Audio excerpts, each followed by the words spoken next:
Hello, Hoosiers fans, and welcome to the first episode in quite a while. I've been informed of the Indiana Hoosiers Roundtable podcast.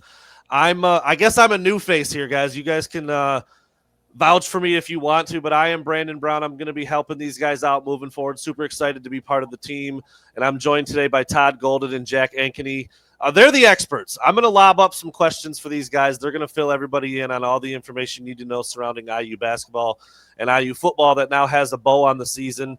And we will start with basketball, guys. The Hoosiers are off to a really good start. They got a big win late last night over USC. They're sitting at 4-1 in Big Ten play. Jack, we'll start with you. What are just some positives right now surrounding the program? I feel like every time I jump on and watch a Mike Woodson press conference, he's talking about a win and who's doing well, and that's kind of how they've been rolling lately. Yeah, I mean, I think the 4-1 start in Big Ten play looks great, optically and everything. 4-1 is probably as good as almost anyone would have expected with a road win, especially against Penn State. But it hasn't particularly come against the best Big Ten opponents. They've beaten USC and Rutgers, who it seems like their coaches talking after the games are pretty frustrated with where their team's at and everything. So I think it's a credit to Indiana that they've won these games, but especially last night, most of the first half in Indiana did not play particularly well. But I think compared to kind of the way the start of the year was, they're starting to click a little bit on offense. Miles Rice, I think, has been a big upgrade at point guard. Umar Ballo has been pretty dominant inside as of late. So it's gonna get a lot tougher moving forward, but I think the last few games have been a step in the right direction. Todd, if you take all that into account, what Jack was just talking about, where would you are they meeting expectations right now? Kind of where you thought they would be? Are they looking better? Do they have a lot to work? I mean, where do you think they are as we're sitting, just 5 games into the Big Ten slate? I think they're meeting expectations. I think, as Jack mentioned, the rubber really hasn't hit the road yet. I mean,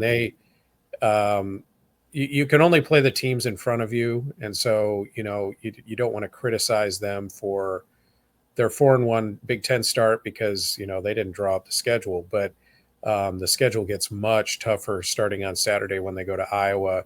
I will say this: they have demonstrated some toughness in terms of overcoming adversity. For example, last night, Malik Renew, of course, missed his second straight game, or really his third straight game. He got hurt on the second play of the game that that would have been the third game. So in effect, he missed that game too. So they overcame that, and then Mackenzie Mbako didn't score last night. So they still managed to find a way to win with two of their two leading scorers out. So they're doing things like that. They're finding ways to make the offense work better.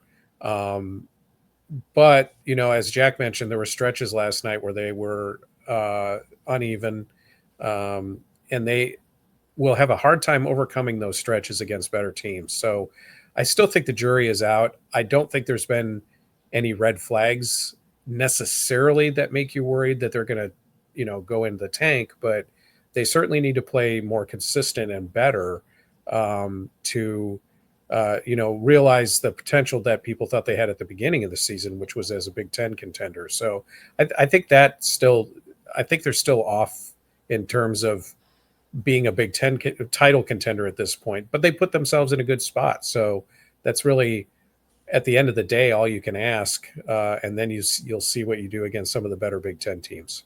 Sounds good. Put both of you guys on the spot a little bit here, Jack. We'll go positive with you. Todd will go maybe what they need to work on a little bit with you. But so far, best thing you've seen out of this Indiana basketball team that gives you hope for some of the aspirations that Todd just mentioned, winning the Big Ten and competing in the NCAA tournament. Yeah, I mean, I think Indiana's ceiling is raised this year compared to last year just because of the better point guard play with Miles Rice. Like last year, it felt like the team had a certain limit that it could reach. Just because of some of its deficiencies at that position.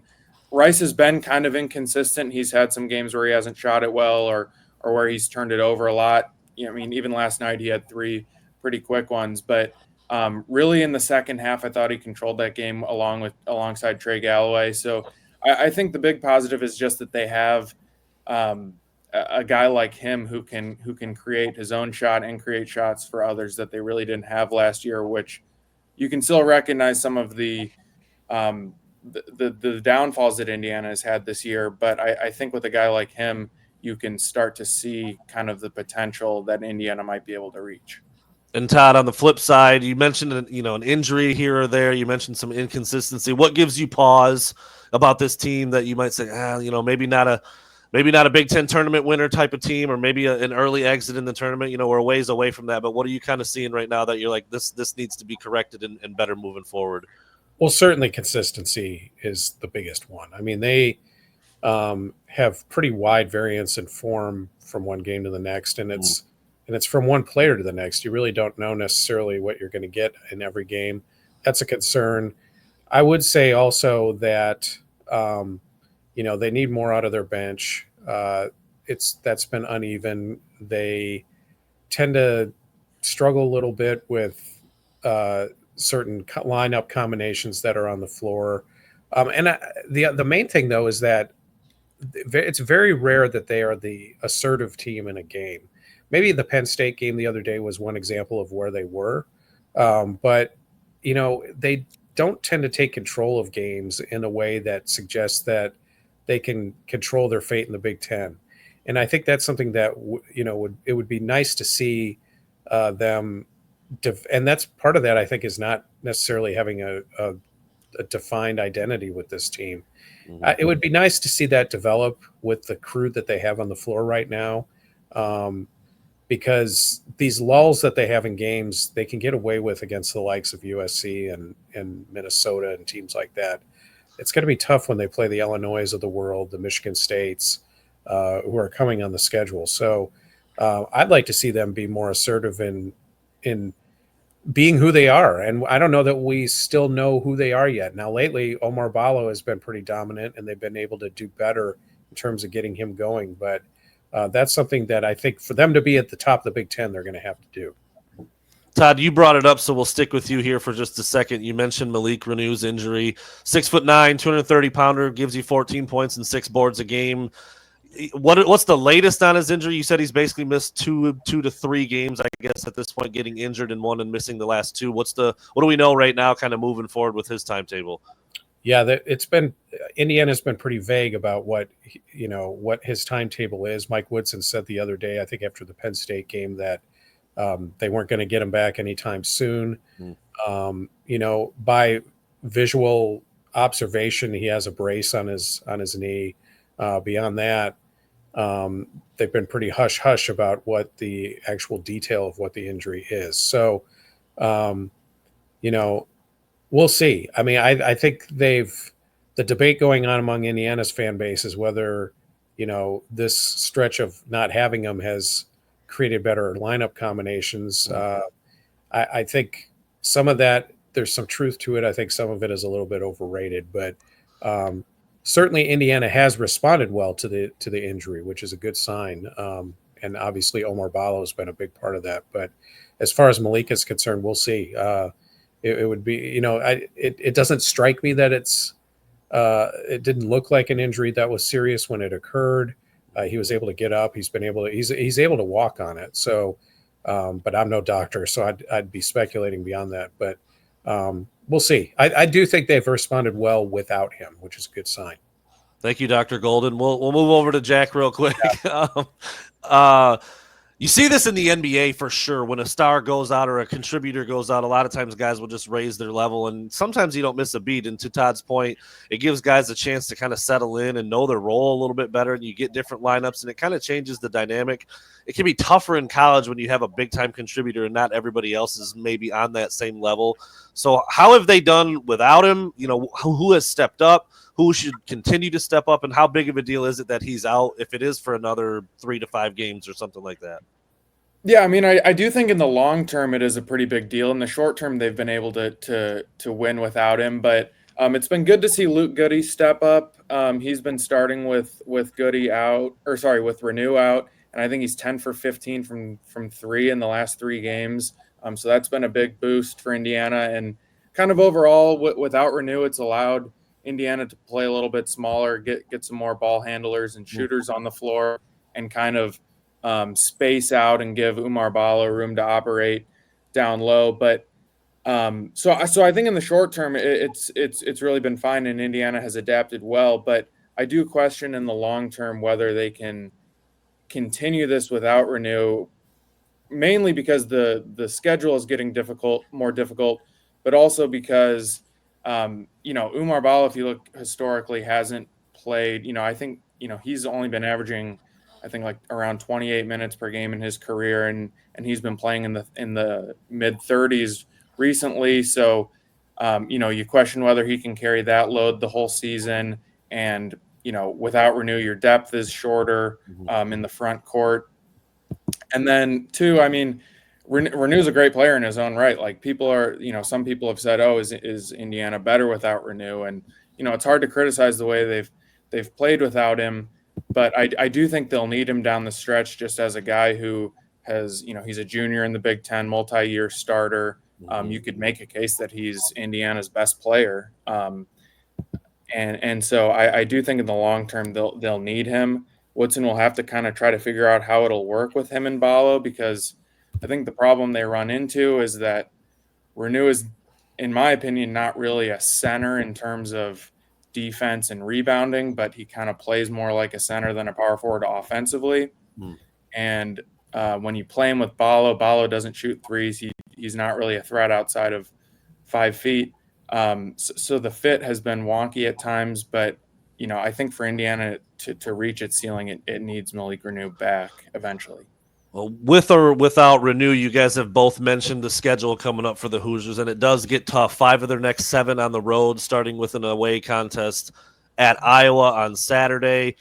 Back over to you, Todd. I mean, you look at these next 7 games, they go at Iowa, home against a highly ranked Illinois team, at Ohio State, at Northwestern, home against Maryland, at Purdue, at Wisconsin. That's a very tough Big Ten slate, 5 of 7 on the road, as I said. What's a realistic look at that 7-game stretch, as they are sitting at 4-1 in the Big Ten right now?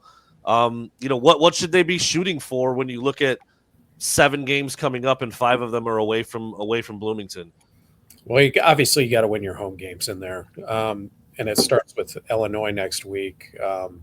Illinois has been proven to be a very tough team on the road. They went out to Oregon and destroyed them about a week ago. So they're going to be a very, very tough task next week. So that it starts with that. And then, you have to be able to hope that you can go on the road and steal at least one of those games. I mean, you got to be able to stay near the top of the Big Ten. And not only that, they don't have really any room for error either in terms of their NCAA tournament resume. They're going to have to win at least 12 Big Ten games and get some quad 1 wins in there, which these games all would be. But 4-3 would be what you're shooting for. And that's not going to be easy against those teams. So, and the Hoosiers need to prove that they can beat a good team. They haven't been able to do that this year. In fact, they've been pretty horrible against the good teams that they've played: Gonzaga, Louisville, and at Nebraska, who's probably in the same boat they are in terms of NCAA tournament, but they're a tough team to beat away. So the Hoosiers have to show us something, which they haven't shown us yet, that they can play against these caliber of teams. And the jury is very much out. And starting at Iowa, which is a team that can be their defense obviously needs to be on point, very good offensive team in Iowa. So that would be a great start. It's, all those games in theory could be winnable if they're on their game. But again, their consistency has it sold me yet that they can win those types of games? Not yet. I mean, it's been better, but certainly they need to buckle down and just do a better job of remaining consistent through the course of 40 minutes. It's interesting you bring up their 3 losses: Louisville and Gonzaga, neutral court; Nebraska on the road, and then their only other road game is at Penn State. They did get a win there. So, Jack, with 5 of 7 coming on the road coming up here, how confident are you in this team away from Bloomington? I mean, there's not much of a sample size really to look at. I mean, I don't know if you count neutral site games as road games. They're not really, but they are away from the comforts of home. I just big picture, I guess, when you look at 5 of 7 on the road, like how confident are you about this team being away from home? Not very confident, to be honest. I mean, I know that they picked up the win at Penn State, and that was, a step in the right direction for them. But I am still pretty scarred from the way that they played in the Bahamas against Louisville and Gonzaga. I was gonna say none of them particularly close, unfortunately. No, and I mean, for them to put so much weight into that non-conference schedule, with the trip to the Bahamas and then just show up and play really poorly in two of their three games was really concerning to me, and I've kind of been in a wait and see mode in terms of buying back into this team's potential. I think at the start of the year expectations were really high, and we kind of had to reset that after the Bahamas. So to answer your question, I'm even after the Penn State win, which was a semi-road game at the Palestra. I'm still, with this upcoming stretch, I still don't have a ton of confidence that they can go win on the road, especially I don't think they've won at Iowa under Mike Woodson. I think he's lost 3 or 4 games there. So that's kind of been a tough place for them. So they'll have to prove it for me to really feel good about it. I mean, I think Indiana has the talent, and it's starting to play better. There's not a huge reason they can't beat Iowa, but some of those early season losses have really kind of put that into question for me. Scarred him, even, he said. I'm scarred. I'm scarred from the outcome of those games. Yeah, it was bad. I mean, the two losses in the Bahamas you talked about. You're talking about 18 against Louisville and 16 against Gonzaga, and then 28 against Louisville. Yeah, was it 28? My bad. 8. They could have easily lost that game by 40. I mean, it was.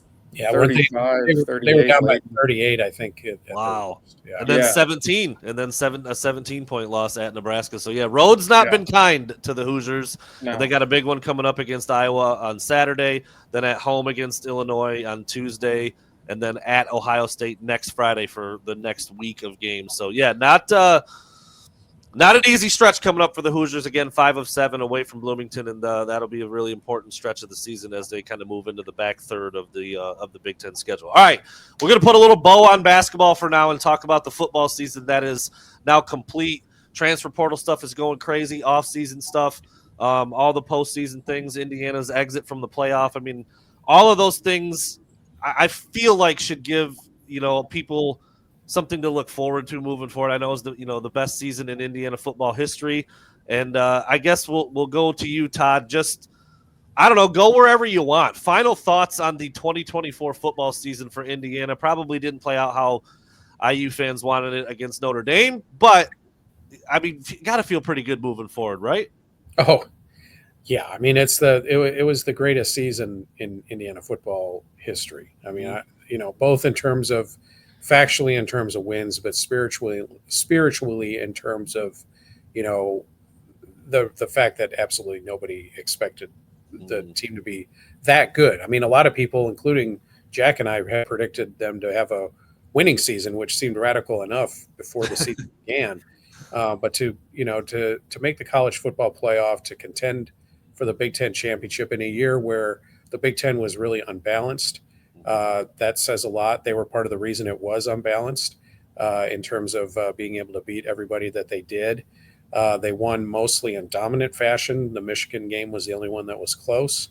All of that, any one of those things, if they had occurred in isolation, would have been a sign of significant success on Curt Cignetti's part. But to have all of them occur in one season and have everything come together was remarkable. And Indiana fans have been waiting for this. They've been starved for it. They finally got it this year, and it was a great ride. I don't think there's any Indiana fan that's walking away disappointed. Yes, the loss to Notre Dame, the nature of it was disappointing, but in the big picture, this program is in far better shape than anybody would have thought coming out of Curt Cignetti's first year. So it was a wild success. And but now the task falls on Cignetti and his staff to maintain that level of success, and that's always a tough thing. But certainly, I don't think anybody would be out of in Cignetti we trust mode at this point. I mean, he's built that level of trust, and we'll see where he takes it from here. Perfect segue into where I wanted to go with this next. I've been enamored by Curt Cignetti all season. You guys know a little bit about my background. People listening may not. I've been covering Michigan football and basketball and recruiting for 10 years. My job has shifted thanks to Tom Brew, the man, the myth, the legend, giving me an opportunity to work with you guys. But from afar, I'm watching Cignetti. You know, Michigan had a first-year head coach this year in Sharon Moore, and I'm like, you know, they're 7-5, and I'm like, what the hell's going on at Michigan? And then Cignetti's just killing it in every way. And I'm like, I love this guy. I love hearing him talk. I know he was super successful at James Madison before he came over. He brought a bunch of his guys with him. Clearly what he's doing is working. He's put together the best season ever at Indiana. So, Jack, as someone who was locked into it every day, I'm curious, what were your thoughts when they hired him? You know, like I'm sure you Google will refer to his famous remarks. You Googled him, you learn about him a little bit, you see what he's done. And then you kind of look at where he's at now. Just give me your Curt Cignetti synopsis from start to now. Yeah, well, I think I was actually the other day, I was kind of reading back at some of the stuff that I wrote after his introductory press conference. And I think at the time I was a little bit more questioning whether Indiana as a university would make the commitment to football, really succeeding, because I think, right, you say you look at Cignetti's track record, he's won everywhere he's been. I think he really came in with a clear plan of how he wanted to do it. But I think where I questioned going into the season was, well, we saw Tom Allen have success at Indiana in 2019 and 2020, but then it really fell off. So I guess my kind of question when they hired him was, would they be able to sustain it, and would they give him the resources that he needed to sustain that? And I think Indiana has answered that question with a big yes. You know, they anteed up and kept him with a really big contract. They increased the assistant salary pool, which allowed him to retain the offense and defensive coordinators who have been with him for probably close to 10 years now. It's made them competitive in the transfer portal in terms of recruiting and being able to land talented players, because, you look at last year's class, a lot of the guys are from James Madison, but this year he's landing guys like Fernando Mendoza, who was, people reported that the other top contender is Georgia. So, I mean, you just think about that Indiana is able to get players of that caliber. And I think as the season went on, I think one of Cignetti's big tasks was just, reinvigorating the fan base. And that's kind of why he was so outspoken in a lot of press conference and TV settings. He even said, it's an entertainment business. We got to wake people up. And, he really did that. I think Indiana fans, love him despite, how the season ended. I don't think that changes much about how many Indiana fans feel about him. So I think it was obviously a ginormous success in the first season. He won a ton of National Coach of the Year awards. Mm-hmm. And when I think about just my thoughts on the program moving forward compared to where they were a year ago, I think Indiana is serious about, sustaining this and giving Cignetti everything he needs to do that. That's awesome. Yeah, like I said, I mean, from afar, obviously I watched the Michigan-Indiana game and I'd catch Indiana here and there, but I just became a fan. I became a fan of Curt Cignetti, how he talked, how he handled himself, and what he was doing on the field. And that's where I want to go to you, Todd. I'm just going to ask it bluntly. I'm going to pretend I don't know anything about the sport or the team. And honestly, like I told you guys before we started recording, I never did a deep dive throughout the season with Indiana football. Like I said, I'd catch a game here or there. But why was Indiana so damn good this year? I mean, I think both of you guys would agree. They don't have this roster just laden with NFL talent. They had some good players for sure. And he brought some guys he was familiar with from a lot of guys that he was familiar with from James Madison.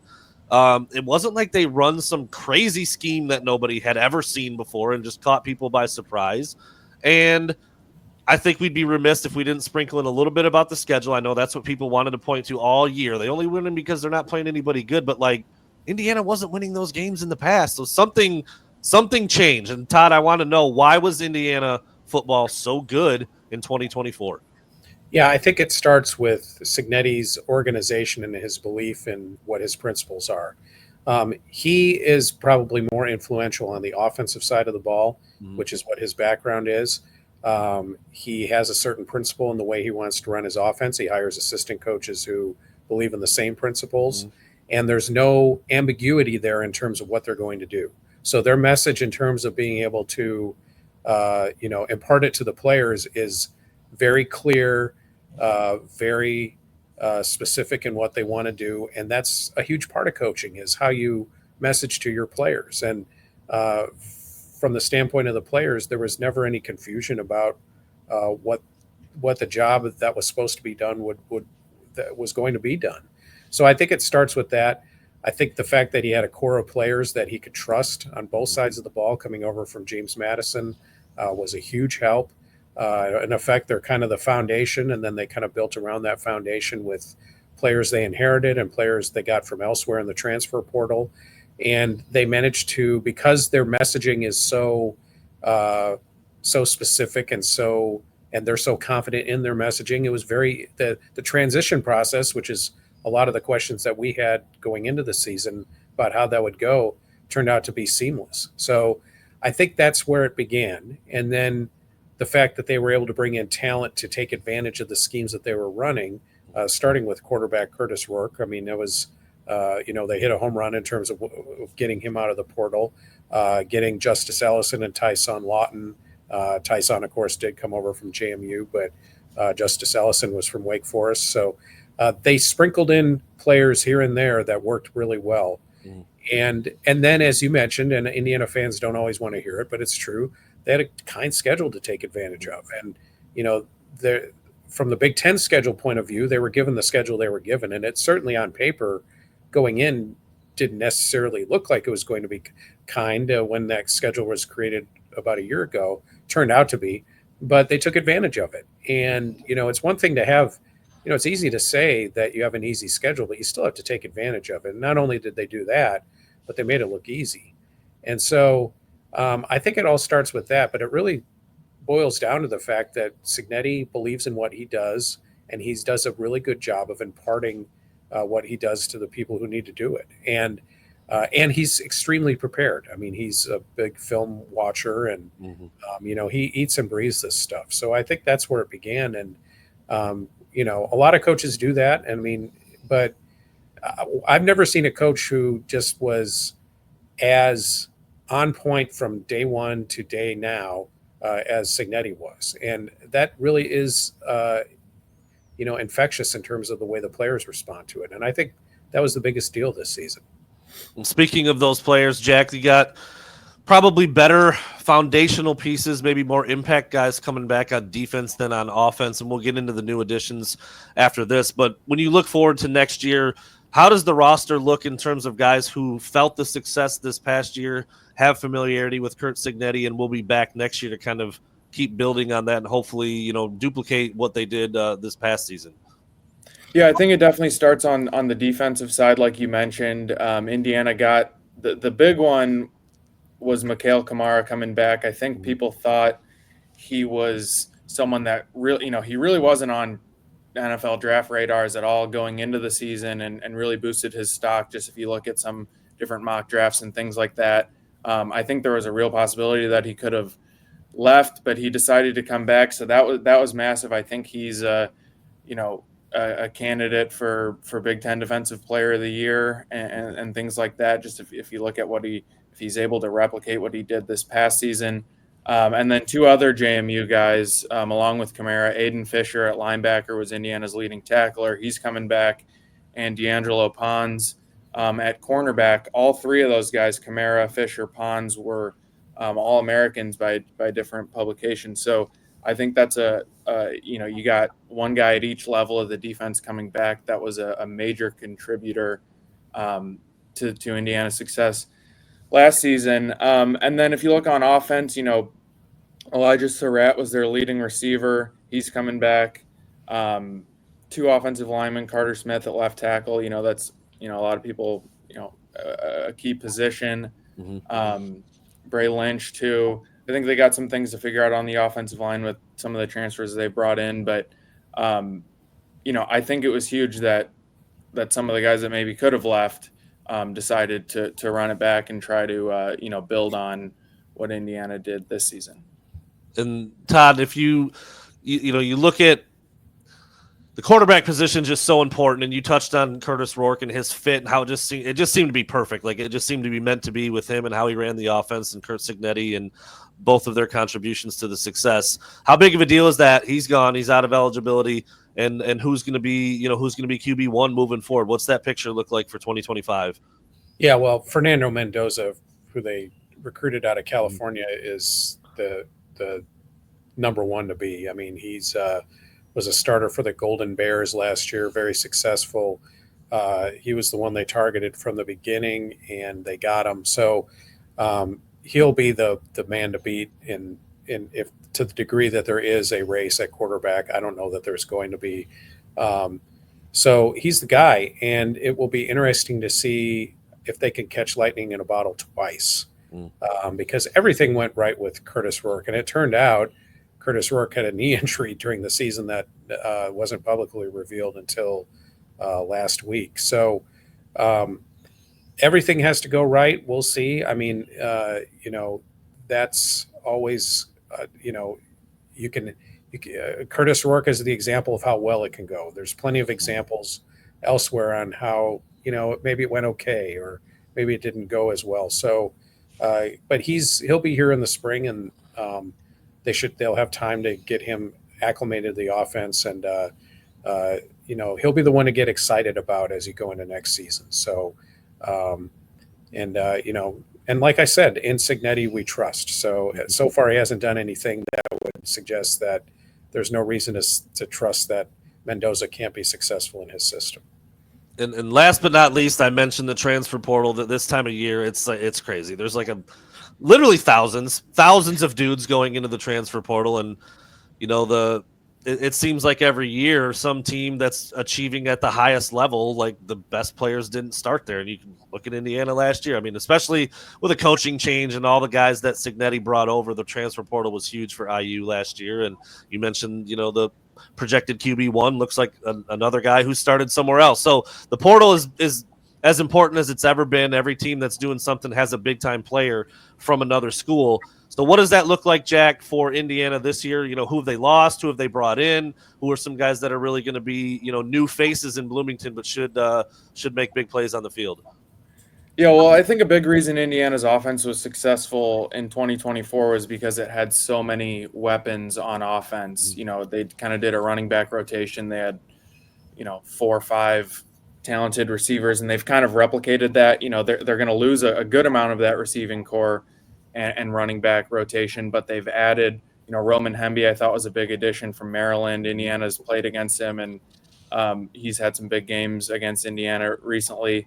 They've added a couple, another running back from UAB, a couple more receivers that kind of, have that production over potential catchphrase that Cignetti likes to use when he talks about recruiting in the portal. So I think Indiana has done a good job in that respect, kind of building the skill position groups in terms of having a variety of weapons again.